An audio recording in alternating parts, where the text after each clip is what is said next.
Android and iPhone users, welcome. BlackBerry and Windows Phone users, these phones don't even support podcasting, bro. The podcast going beyond the headlines. This is the Gooplycast. Here's your host, Matthew Carter. Just kidding. Hello, everyone, and welcome back to the Gooplycast. We are live right now on Twitter, Twitch, Facebook, and YouTube. If you can't make our live show, grab the podcast on all your favorite Android and iOS podcasting apps and iHeartRadio. Contrary to what the intro said, I am your host tonight, Roy Shpinsky. Joining us tonight is Matt Evans. Good evening, Matt. Good evening. And with us also is Tim Van Claveren. Good evening. Good evening. Now, tonight we are going to talk about the Apple event that happened last week. But before we do, I think we owe it to our fallen comrade in arms and have a moment of silence for the iPhone Mini. Okay, that's good. And that was enough. So Apple had their events last week, as they always did. And that was at like 7 a.m., Matt, right? They had it at 7 a.m.? 10 a.m. Oh, like 11:30. That was when I had my conference room booked. So, and I believe this 10 a.m. This was always their 10 a.m. first.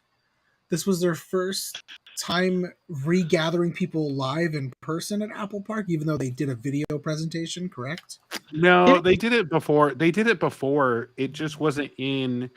I just don't think it was in Steve Jobs Theater. It was outside. I think it was outside, and they had virtual screens set up in different areas where you could watch it. So first time since the pandemic that they've been back into Steve Jobs Theater for a presentation. Yeah, but they weren't. The presentation wasn't live. It was they did a video like they've done for the past couple of years for their presentation that was edited with cool transitions. Honestly, I find that way more entertaining than watching them up on stage. No, you need to have live interaction, because like it's just, you don't hear the crowd, you don't know what the people are thinking, when they see all these things. If they find something that they don't like and they want to boo it, or they want to cheer something on, you don't hear any of that. And I think that's something you miss when you don't have a live audience. That is true. There was a lot of talk about when they announced a certain feature of the iPhone 14 that we'll get in later, and when they first announced the name for it, everybody in the audience chuckled, and of course we didn't get that because we were watching a live presentation. You don't know what they thought of the Apple Watch Ultra too. Like, I mean, that was a big new product, and you want to know that. So I'm all for bringing back live live things. I mean, if they did this live there, I don't see why they couldn't have done it live itself. So, well, since you brought up the Apple Watch Ultra, let's start with the Apple Watch, which was the first part of their presentation. They announced 3 lines of the Apple Watch this time around. They announced a new Apple Watch SE, the Apple Watch Series 8, and the Apple Watch Ultra. I guess we can start with the Apple Watch SE. Tim, as a current Apple Watch SE user, what did you think of the new Apple Watch SE? I thought it was good. The price point was kind of surprising. It's starting at $249.99 versus the current Apple Watch SE, which I believe, if I'm not mistaken, I think it's $279.99. I think, or maybe $300. But I remember seeing the Apple Watch SE on sale for $249, and was like, that's a really good price for it. So that's when I went ahead and bought it. But now seeing that the new Apple Watch SE is at an even lower price is pretty nice, because that's I think a huge what's the word I'm thinking of? Barrier into getting into the Apple Watch ecosystem is the price for some people. It's like not a necessity like a phone, but having a cheaper option available for people is very nice. And I think, especially with the features that it gives you all the basic features as any other one minus what am I missing? Battery life and the It newer doesn't have. processor.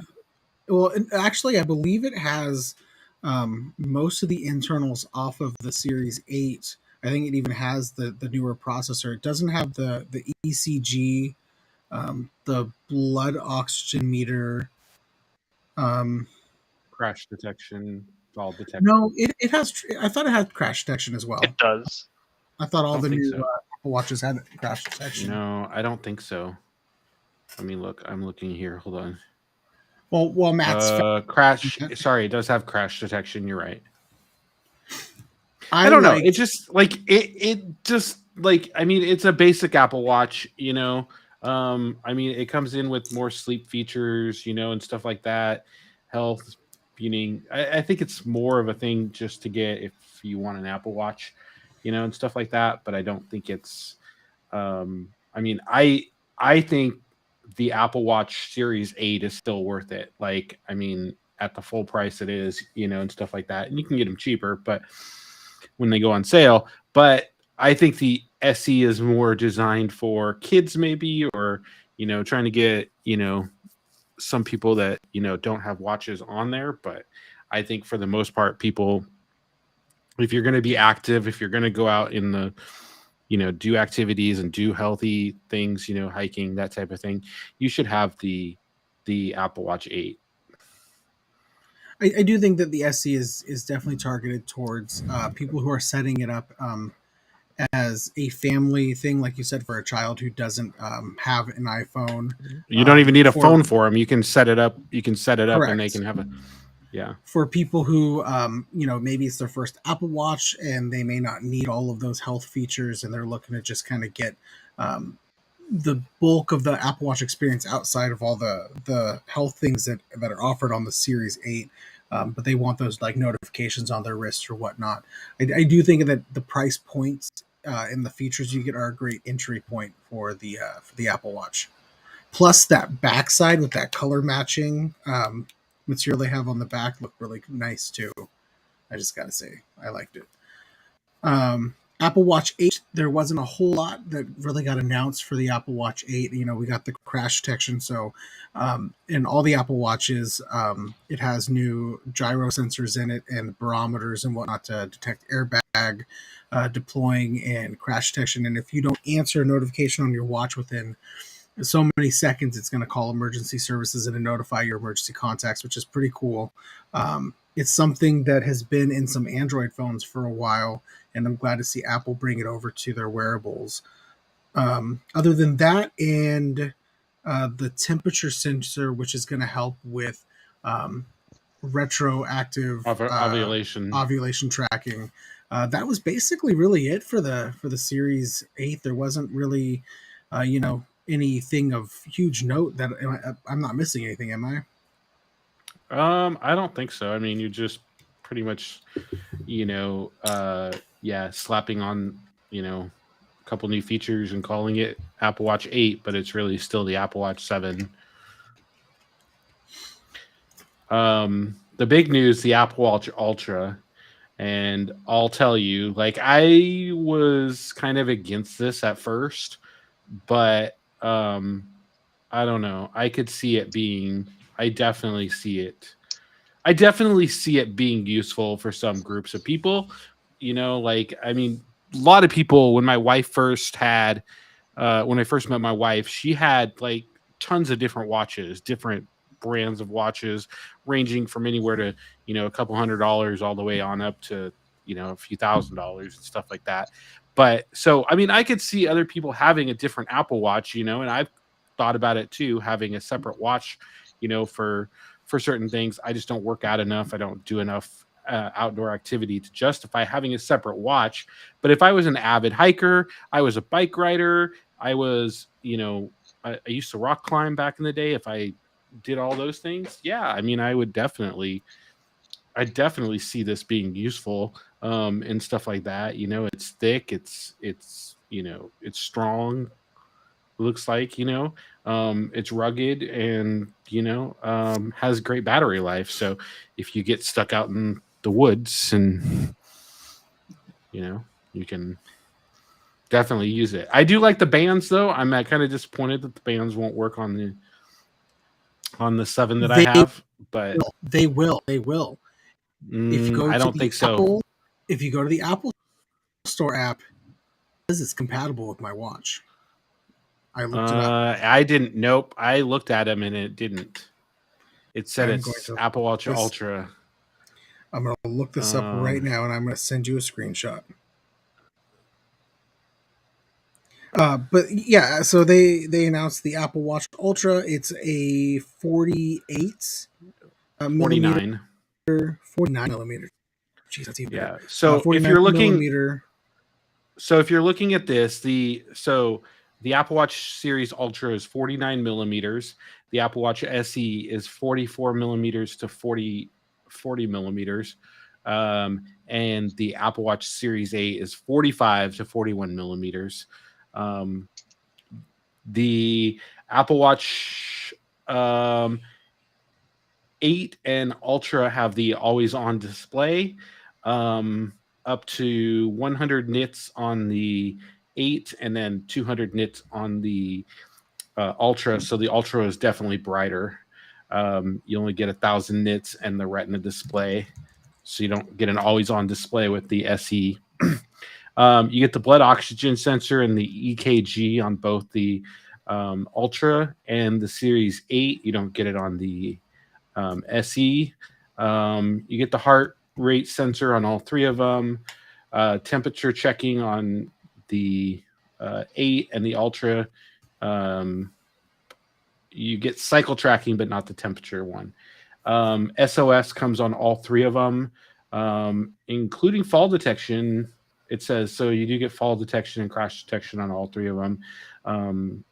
International emergency calling, SOS calling, and cellular available is on all models. So, I mean, that's kind of a breakdown between all of them.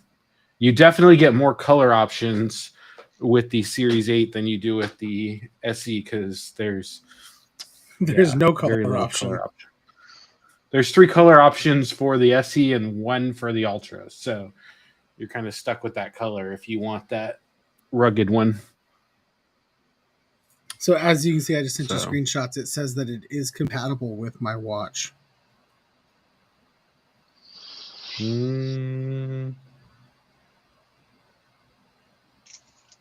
Okay, we'll see. Where do you see compatibility? It says does. So I mean, if you look at the app, it's above the checkout and below the band size. And under compatibility, it says compatible 44 millimeter, 45 millimeter, 49 millimeter. Okay, well, maybe I'll get the new one. I told my wife that it wasn't compatible. I really like the trail loop, the black and gray one. Even the blue and gray one looks nice. And I also really like the Alpine loop. I'm just not a huge fan of the 3 colors available for it. Yeah. All right. Well, I'll check that out. What'd you guys think of the AirPods? Who bought a pair of AirPods Pros? A much needed update. I wouldn't say it's a much needed update, but it's a welcome update. Update. 2 times better active noise canceling, and the volume slider is going to be really nice. And then the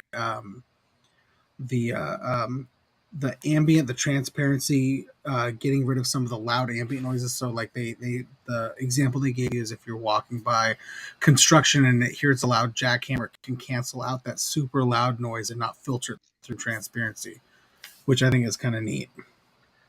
I'll probably just get a pair because my old pair is kind of, I don't know. I mean, they're still in great shape, but they're just kind of, used up quite a bit. So I would imagine the battery health after a couple of years is starting to degrade as well. I mean, I get great battery life on it still. I don't have any issue on battery life. I'd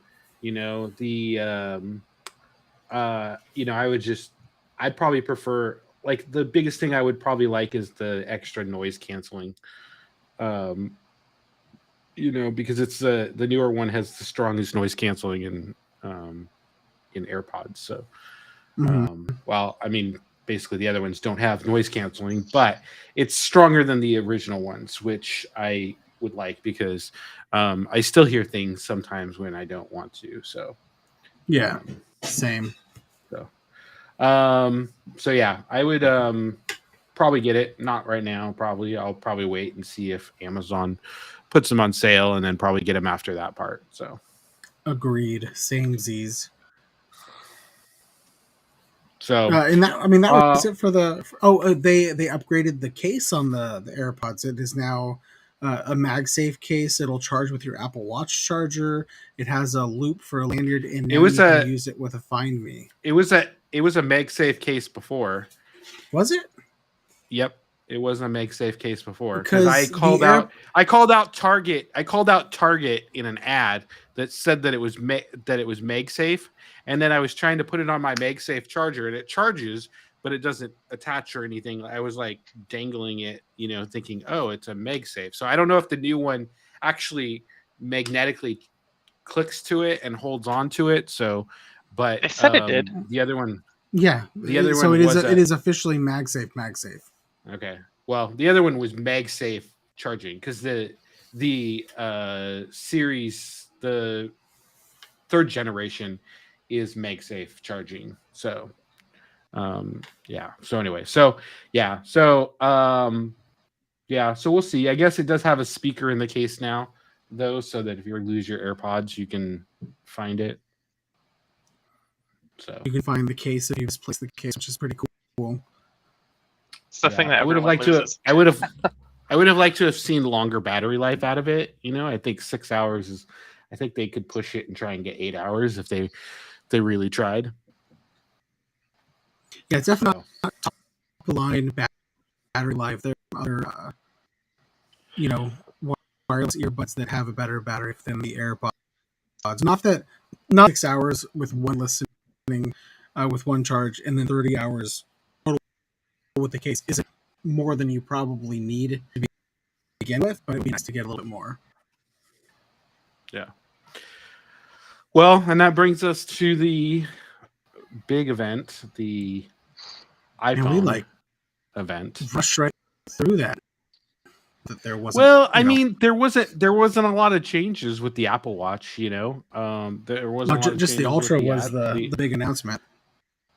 Yeah, and I think they spent a little too much time on that over the course of it. I think a lot of it is the same stuff that's in there before, but they did announce some cool stuff with the iPhone, and stuff like that. So I guess we could start off with the iPhone 14.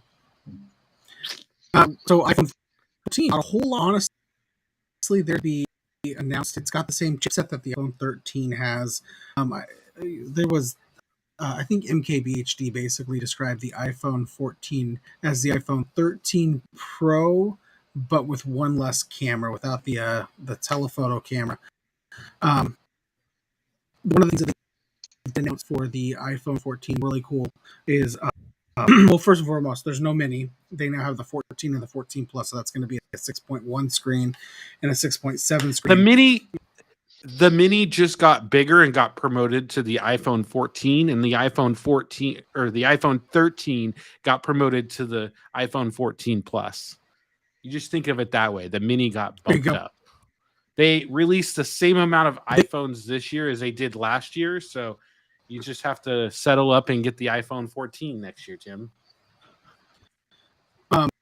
Both all the iPhone 14 just got emergency SOS satellite, which is one of those things that you hope you never need to use and probably never will need to use it. But if you ever did need it, it's nice to have.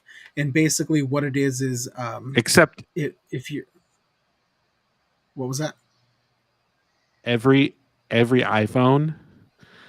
Well, I don't know if every iPhone, but all the older iPhones will have the same thing if you have T-Mobile because of Starlink. So the way to basically is if you're out of nowhere and you have an unobstructed view of the sky, you can use your iPhone to send out your location, kind of an SOS message, and you can update your location with your family. It has a UI built into it that helps you point towards a satellite. And it has like a little questionnaire thing you fill out, and it sends a message, hopefully over the course of 30 seconds to 2 minutes, and gets you some help as fast as possible. It'll send a text message to a emergency hotline if they accept text messages. If not, it'll go to a relay station that Apple will run, and then they will call emergency services for you. This is free for 2 years, but no information about book subscription after that. Anybody have any thoughts on the satellite stuff other than It's nice cool. that they have that? Hopefully, we'll never need to use it. Yeah, I think it's a cool feature, especially to have since people hike in the middle of nowhere. You constantly hear about on the news of people stranded or go missing all the time. So I definitely think this could be a cool feature. It's kind of not a bummer, but weird how we'll never really get to see it in action, because it's only going to be used really in emergency situations, to where MKBHD is not going to go get stranded on an island and use this feature and film it as a video. Like, no one's going to be able to really review it. So I'm except, going to of course, people specifically who go do on use hikes until I need to use it. Is my mission. I'm just kidding.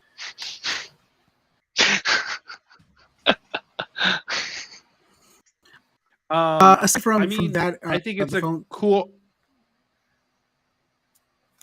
I think it's cool, but I don't think it's all that. Like, I think you could definitely take advantage of the T-Mobile Starlink, and you get a little more activity. We haven't seen it yet, but I'm sure it's gonna be. You can call using Starlink and stuff like that. So it'll be interesting to see how it's different. I mean, again, I don't think a lot of people are going to take advantage of it unless they're in an emergency situation. But if it's there, then yeah. So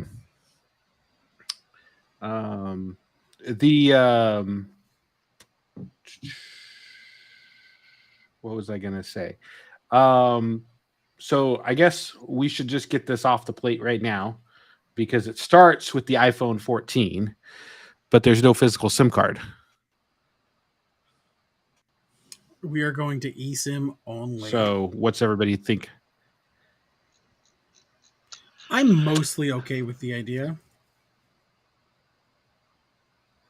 Yeah, I don't see anything wrong with it. I mean, it was bound to happen eventually. So I mean, it's not too, like, okay, so from when I picked up my iPhone 13, it wasn't that bad. Like, honestly, it wasn't. I went in there, we picked them both up from an Apple store. We did it online, went in, picked it up, and when we got up there, they just said as soon as we turn on our new phone, the SIM card will automatically be activated with the phone. So we just didn't do it until we got home. Everything was backed up. Once it was backed up, we turned on the new phone, synced everything. I mean, the process for transferring eSIMs has gotten so much easier than it was originally when you had it. I mean, you can do it without talking to somebody sometimes in some cases. You just got to send them the whatever the SIM card number is, the eSIM number. And then they just verify your identity and swap it out. Like, it's not too terribly. I get it's a little more inconvenient for some people who switch phones, but then maybe those people should get a second line instead of just swapping out their SIM card. So I can tell you, after the Apple event, and I knew that it was going to eSIM only, I had a physical SIM card in my 13 Pro Max, and I went on T-Mobile's site and I switched it over to an eSIM, and I was able to do it without talking to anybody. It took me less than 5 minutes, and it was done. And I think it's honestly only going to get easier from here, because that's the way that places are going. Like, I mean, this is valuable space in any phone you look at it. Samsung's going to go this way eventually. Google's going to go this way eventually. Like, I mean, it and to be honest, it's more secure because, for example, if somebody steals your iPhone and it's SIM locked, and stuff like that, they can't just unlock it, because sometimes you can buy those like unlock SIM unlockers that actually unlock SIM cards, and I don't know if they actually work, but I've seen people talk about them and stuff like that on TikTok, and stuff like that, where if you have a one that's locked down or whatnot, I mean, then you can unlock it, and you don't know if you're unlocking a stolen phone or, somebody who hasn't paid off their bill or whatnot. But I mean, it's for the protection of people too. And that way, too, the same thing, like, somebody can't steal. You're at the gym, you have the locker, you have your phone in your locker, they break in, they steal your SIM card. I mean, I don't know that people would really steal SIM cards, but, I mean, they could, eventually steal your SIM card, leave your phone behind, and, stuff like that. So, I mean, there's definitely some benefits to it and stuff like that. So, I think in the long run, it's going to be good for consumers and good for devices. Not only that, but if you have to go get a new SIM card for almost any reason, sometimes you got to pay like $20 to get a SIM card, and getting the eSIM eliminates that as well. I mean, they say that at T-Mobile too, but I've gone in and I get free SIMs all the time. Like, I mean, I've never had an issue. I do have a physical SIM in my Pixel, and I probably will switch it to the eSIM eventually, but I do have it in there. And then I have two SIM cards on my iPhone 13 Pro.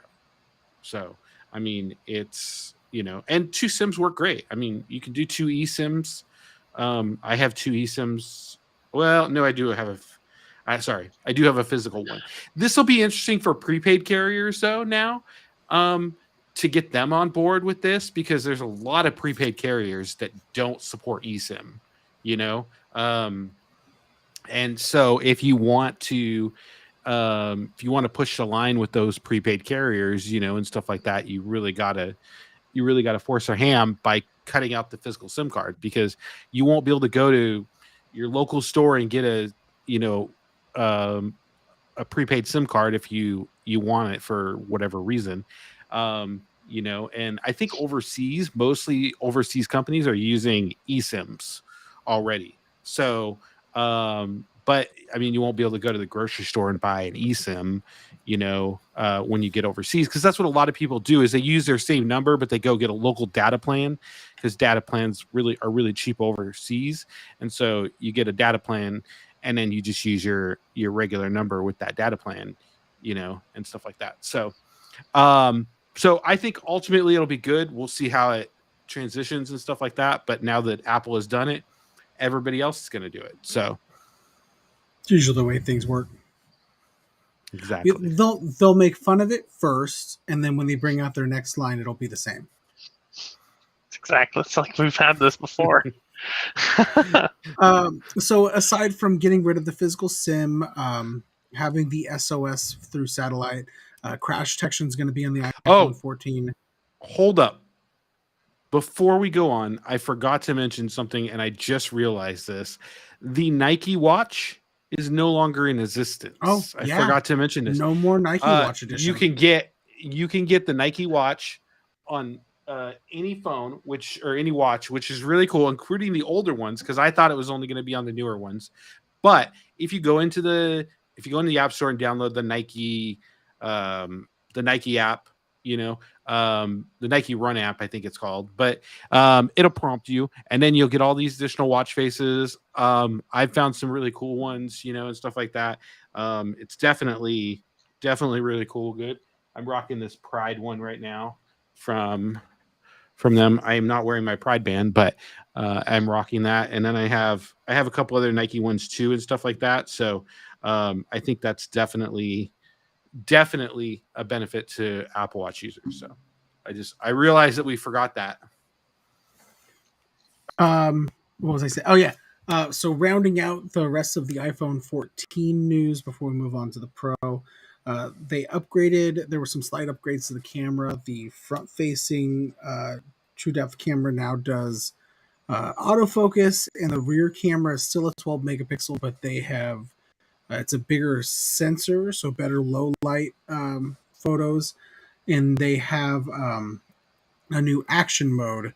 So if you're recording, say you're running or something like that, it's just better image stabilization for video. And I believe that's really it for the iPhone 14. I think you get a little bit more peak brightness off of the screen, but that's basically it. I'll tell you, the article I read, I think earlier today, said there was still iPhone 14 and 14 Plus in all configurations available for pickup on launch day. So I ordered the iPhone 14 yesterday for my wife. She's got a 10R, and she can get an iPhone 14 for free with trade-in. And I ordered it yesterday. It'll be here Friday on launch day. So, I mean, it's definitely, I mean, you think about it, it's like, it's not the big seller, especially this year with the Well, iPhone it's just, 14 Pro. if you have an iPhone 13 or 13 mini, you're probably not going to upgrade to the 14. There's just not enough there. But like my wife's coming from an iPhone 10R, so there's enough of an upgrade there. She's going to get better camera system. She's going to get a better screen because the battery percentage. Screen. The battery, exactly. My mother-in-law is going to get the battery percentage. Oh, you mean up in the...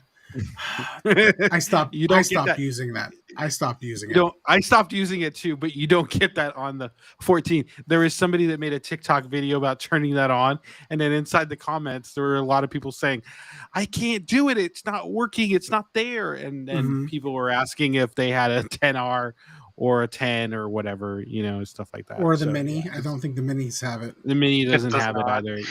Yeah. So my mother-in-law's upgrading to the 14 Plus. She's got a 12 mini. The only reason she's upgrading is because she has the 12 mini and she has her font size like the biggest you can make it. So you can barely see anything on the screen. So she wanted a bigger screen. So she got the 14 Plus. So yeah, if you have a 13, don't upgrade to the 14. It's not worth it. Except for the fact that you just upgraded. Oh, you're talking about 13 itself, not 13 Pro. Oh, sorry. She's got a 12 mini and she's upgrading to the 14, but that's because she's getting the 14 Plus to get the bigger screen size. I got you. Okay. So that brings us to the 14 Pro line. They got the Pro and the Pro Max, just like last year, 6.1, 6.7 inch screen. A16 Bionic, so it's got the new Apple processor in there, the Apple Silicon. It's got the main sensor on the camera is now a 48 megapixel sensor that you can only actually use as a 48 megapixel sensor if you shoot in Pro RAW. However, it'll give you better detail regardless if you're not shooting in Pro RAW. Anything other than that, other than Dynamic Island? Can you shoot in Pro RAW with the 128 now? I don't know. Did you order the 128? I did not. I was going to say. Just to be safe.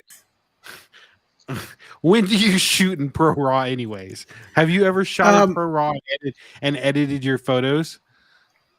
No. Also to be fair, I'm looking at my phone storage right now, and I've used 144.7 gigabytes of my 256. So I was like, gonna keep the 256. So I have the 256, and I don't know why I upgraded to the 256, but I do, and I have 111 gigabytes, 111.45 gigabytes left. So I'm like definitely not running out of space anytime soon.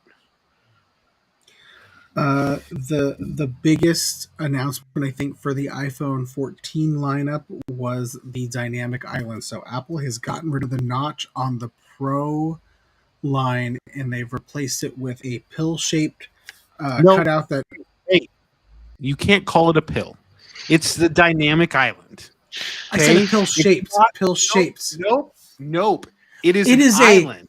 It is an oval-shaped island that is- cutout. It is a island cutout that is dynamic. As soon as so when all the rumors were floating around about what it would look like, and at first it was a pill and a hole punch, and then they were like, no, it's going to be like a pill-shaped thing. I was Did you guys see the article that T-Mobile actually released one of the with the old mock-up image? photos with the old image that had the pill and then the little square, the little circle next to it? I saw that. So I was all for the idea of the pill even before they announced Dynamic Island. I thought that it was cool that we were finally getting rid of the notch. It was, finally a good visual change. Not that it's really going to give you any valuable screen real estate, because it's not. But when they showed off Dynamic Island, I immediately fell in love with the idea of Dynamic Island. And it's basically, you got your oval shaped cutout in the middle upper screen, and any type of thing that you do in the phone, kind of like a multitasking, it expands, and it has these animations. So like if you're have a timer going, you'll have a little timer animation going, and it'll show that going on to the side of the dynamic island. If you're listening to a podcast music, to the left of the island will show the artwork for whatever you're listening to, and to the right will be like a waveform type animation. In tapping it will bring back the app up. It'll also, if you can long press and do like say if you're listening to music, you can long press and it'll bring up play, pause, and skip forward, backwards 10-15 seconds or whatever it is. So basically they took this area of the screen that they were gonna have to take away from us to keep all the sensors for Face ID and the front facing camera, and they're like, how can we make this part of the user experience and make this intuitive to a point where it's no longer going to necessarily be intrusive to people, but useful to people. And they blew it out of the park. You know what it reminds me of? It reminds me very much of the touch bar on the Mac. Yes. Like, it almost feels like a different screen, but it's not. It's up there. My only concern that I have for this is I constantly get fingerprints already on my front-facing camera, so that's my only concern. Do you not have a screen protector on it? I do have my screen protector, but it doesn't cover the notch. That's why you need to get. They make ones that do, right? Do they? That does. Yes. Oh yeah. But does it still leave a mark? Not as much. Not really. No, you can't notice. I can't notice anything on mine. Yeah. Okay. Yeah, I don't notice anything on mine, and mine gets all the time. So, so I will say that the dynamic island is everything that the notch should have been, and yes. I think that the notch should have been there in the long run, but I think that they were still working on this idea of the dynamic island. I'm assuming that this has been up in the works for a while. Apple has been working on the software behind this, and stuff like that. Apple doesn't release something until they do it right. But I think this is everything that, the notch was supposed to be. And they are pushing it now with this new concept. So Matt and I are calling it's coming to the MacBook Pro. Within a year. I think it'll be I think it'll be in the MacBook Pro before it will be in the next iPhone 15 or 16, whatever the lower model is. I think we'll still continue to see the notch in upcoming versions until it hits the iPad and the Mac. So 100%. But I definitely think we'll see it very soon. So yeah, I love Dynamic Island. I'm excited to play around with it. I will let everybody know my thoughts on it the next time we podcast. The only other thing they announced for the 14 Pro line was their always on display, which they have a better LTPO screen. in the iPhone 14 Pro series than they had in the 13 Pro This series. is- 'Cause in the Why are you not more excited about this? You have been begging Apple for this for years. Years. Let me Because he's let me- known about it because he's good friends with Tim Cook. He's known Let about me- this. Let me explain the always on display, and then I'll talk to you about why I'm not excited. So when they brought out the LTPO displays in the 13 Pro and 13 Pro Max, it scaled from 120 hertz down to 10 hertz. This year it'll scale down to 1 hertz, which will allow them to basically dim your lock screen instead of making it go all black. And that is their always on display. So you'll be able to see your widgets and your clock on your lock screen update once per second at the very least, the very most, whatever. It'll update once per second because it's only going to be 1 hertz. The reason that I am not excited about it's neat. Don't get me wrong. But the thing that I like about the way that most Android phones implement a lock screen is they will show me a little symbol of a text message when I have text messages. It'll show me, a little symbol of the Telegram symbol when I have a Telegram message. It'll show me, a little mail when I have an email thing. You're not going to get that on the Apple always on display. You are going to get whatever's on your lock screen 100% of the time. And I wouldn't be surprised if maybe we get a third-party app that will give us some sort of functionality like that, because the lock screen is open to third-party apps. And when that happens, I'm going to be a little bit more excited. But the information that I show on my lock screen, the most useful information on my lock screen, I show the weather, my schedule, which I can now upgrade to Fantastical now that Fantastical has a lock screen. I have a battery widget for my watch or whatever wireless headset I'm using, and I have my activity rings. That's not information that I need necessarily on my phone as an always on display. The schedule is probably going to be the most beneficial, I guess, but even that I have it on my wrist. Because I have some of the other complications on my wrist, like my message counter. So I did my task. So Todoist today came out with that. I did task, and I have the so that's the big task widget, and then I have the fitness. Which, did I close all my rings today?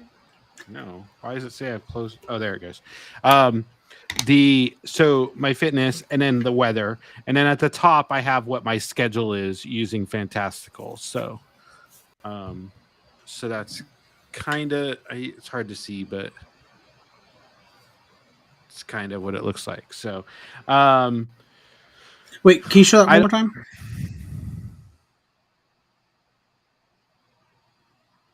Okay, so you have Fantastical up top. I have Fantastical down towards the bottom. So I use Fantastical above the date or above the time. So it has the date, and then it has whatever's on my schedule now and whatever's next if there's nothing going on right now. So and then I can easily tap that though, and it opens up my calendar, which I'm not going to show but yeah, it does. It definitely does. I definitely am growing on the lock screen widgets. I wasn't at first because I didn't have anything that I liked on it, but now that third-party apps are coming out, like I can put my to-do list on there, like I've closed all my things and stuff like that. And I've started to work on focus modes too, so I'm trying to work on better focus modes for, such things as like lock screens for different desires and stuff like that. But I still haven't gotten to the point where I'm perfectly, ready. But yeah, I have just been going back with a regular black background though. I haven't done really anything crazy with my home screen. I'll send out a tweet with my current home screen, but I haven't really done much with that. I've been using more of the I've been trying to do like 2 screens of widgets, or of 2 screens of home screens instead, but I'll send out my configuration. But yeah, I'm definitely getting used to it. So as far as the iPhone 14 Pro is, like, I'm going to upgrade, but I upgraded to the 13 Pro like earlier this year, so I'm not technically or while I'm eligible, I could do it. I just have to pay more money now. But I am going to wait until the iPhone 14 Pro has been out for a while, and then I will upgrade to it because I'm really excited for the Dynamic Island, and I think it will be a much big upgrade. So, you know, and I'm excited for the features. But I'm kind of glad that I'm not on launch day because, like, I am excited about the features, and while I am, I'm glad that I don't have to worry about, you know, waiting in line, that type of thing anymore. You know, like, just gotten to the point where I'm like,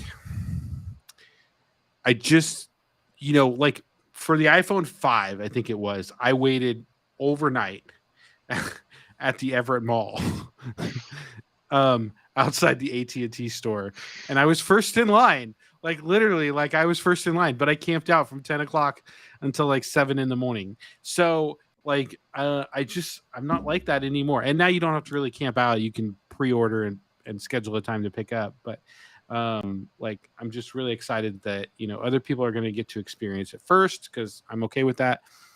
And I've just kind of gotten to the point where, you know, I'm okay with it. So I'm glad that you're getting it and you're going to get to experience it first, Roy.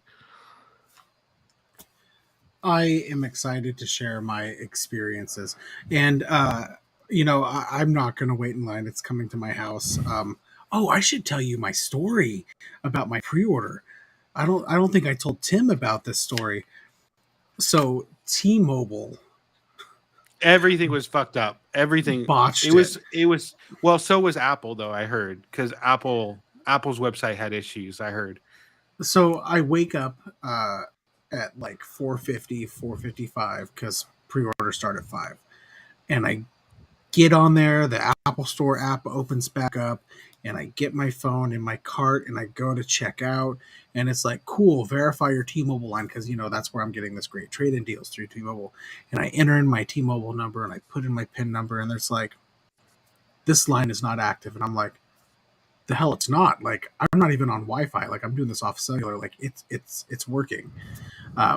So I'm like, whatever, it's wrong. So I try it again, and I try it again, and I try it again, and I try it again, and I try it again. I go on the Apple's website, and I try it again, nothing. And I can't even get on T-Mobile's website. So finally I call customer care, and I was only on hold for a couple minutes, and I get a hold of a rep, and he's like, yep. He's like, our system's down. Like, it's all down, and there's nothing we can do for you right now. He's like, but I can get your name and your number. I can write it down, and as soon as everything's back up, I can give you a call. And I'm like, okay, just super annoyed about it. And I'm like, well, I'm up. I guess I'll go into work early. So I went to work. And at like 7:30, 7:40 in the morning, I finally am able to pre-order my phone on Apple's website or through the app. But now my delivery is like October 17th. So it's like a month later. And I'm just like, well, that sucks, but whatever. What am I going to do about it? At least I got it pre-ordered. And then like 10 minutes later, I get a call from T-Mobile. And the guy's like, hey, I'm calling you back. You know, looks like you're interested in pre-ordering the iPhone 14 Pro Max, blah, blah, blah. And I'm like, well, I've already got my pre-order set up with Apple. So unless you can get it to me sooner than October 17th, I'm going to stick with that. And he's like, well, let me check dates. And he's like, nope, we can get it to you September 16th. And I'm like, done. But it was just a huge hassle. Wow. But the good news is I work on Friday, so I won't even be here Friday when it arrives. So there's not going to be like me just sitting around at home in anticipation of this delivery. It'll just be here when I get home. You're just leaving it outside your door? No, I was talking to T-Mobile, and they're like, you know, somebody has to sign for the package. Like, we no longer leave them. Somebody has to sign for the package. So my phone's coming Friday. My wife's phone is coming Friday. My wife is off on Friday, so she will be home all day. And the kids now walk to and from school, so she doesn't have to leave to go pick them up. So hopefully she doesn't miss the knock at the door. Basically, I am going to try to, because I know roughly what time UPS rolls through my neighborhood. They roll through my neighborhood anytime between 4 and 7 p.m. Are you signed up for UPS My Choice? I am. So I can So if you track. log in there, you can log in there. It'll tell you. It'll give you a window, and then it'll also. It's like Amazon. It pops up. It'll give you a tracker of when the Yeah, it'll show when the whether he's in person my is area close. or not. Yeah, Yeah. yeah. So So the you just have to keep UPS an eye on that. Yeah, UPS usually rolls through my neighborhood between 5 and 7 o'clock. So I'm going to go into work early on Friday. If I go into work at 4 a.m., I can be out by 2 p.m. As long as things aren't super hectic. So I'm probably going to go into work a little bit early just to make sure that I'm home in time. But because I'm going to be busy at work all day, it's going to kind of help me not be so anxious and in anticipation all day. So Tim, when does your iPhone 14 come? Probably not for another 4 years when it's used. When they make a mini. When they make the mini, I'll go ahead and order it. I don't know. I don't like buying new phones. I like buying cheaper used ones personally. Get the better bargain. All right. Well, there you have it. That's everything.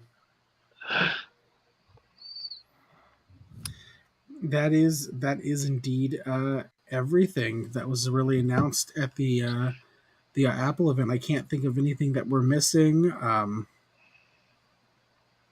I am kind of surprised that we didn't get an astrophotography mode because that it really seemed like a sure thing based on it being far out and them showing all spacey type stuff. So you get the satellite, you get the SOS. Yeah. I mean, my bet was going to be astrophotography, but I was wrong, is what it is. Anybody have any final thoughts about any of the things announced at the Apple event? No, enjoy your dynamic island. I'm excited. Enjoy your island. Okay. In that case, I have been your host, Roy Shpinsky. Big thank you to all of our live viewers and podcast listeners. Look for our replays on YouTube and the podcast version of our episodes on all your favorite podcasting apps, including iHeartRadio. Follow us on Twitter and like us on Facebook so you can get our live notifications and updates. So you can join in, and also for when we share new tech-related content. For Tim and Matt, we appreciate you so much for watching and listening. We'll catch you next time on the Goop Week.